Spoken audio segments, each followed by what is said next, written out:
نقول بيننا وبينكم السلف بيننا وبينكم الكتب كان أحمد يقول البدع بيننا وبينكم الجنائز বিদআত করলে ভবিষ্যতের আমল নষ্ট হয়, এটা কি হাদিস সম্মত কথা? বিদআত করলে বিদআতযুক্ত আমলটা নষ্ট হয়।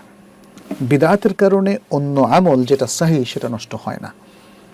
তবে বিদআত যদি হয় আকীদাগত বিদআত, অর্থাৎ শিরক বা কুফরি সম্পৃক্ত বিদআত, তাহলে তো সমস্ত আমল বাতিল হবে।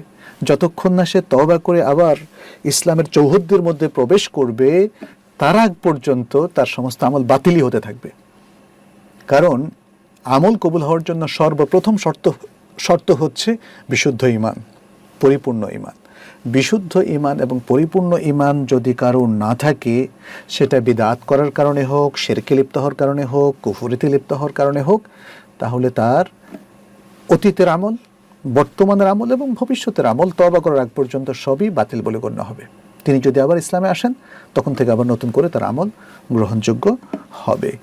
আর যদি কেউ বেদাতি আমল করেন, তার ঈমান ঠিক আছে, ঈমান থেকে বের হননি, তিনি তার ঈমানের যে সৌধ আছে, ইসলামের যে ভুবনটা আছে, সেটাকে তিনি ধ্বংস করেননি, যদি এমনটাই হয়, তাহলে তার কিছু আমল হয়তো বেদাতি আমল, তিনি হয়তো ছোটোখাটো যে সমস্ত আমলগুলো করছেন সেখানে কিছু বেদাত চালু করে দিয়েছেন, তাহলে তার সে আমলটা বাতিল হবে, তার অন্য সহিহ আমলগুলো বাতিল হবে না। সুতরাং বিদআত করলে ভবিষ্যতের আমল নষ্ট হয়, এটাকে জেনারেলাইজ করা যাবে না। এটা কোনো কোনো ক্ষেত্রে সঠিক, আবার কোনো কোনো ক্ষেত্রে এটা প্রযোজ্য নয়।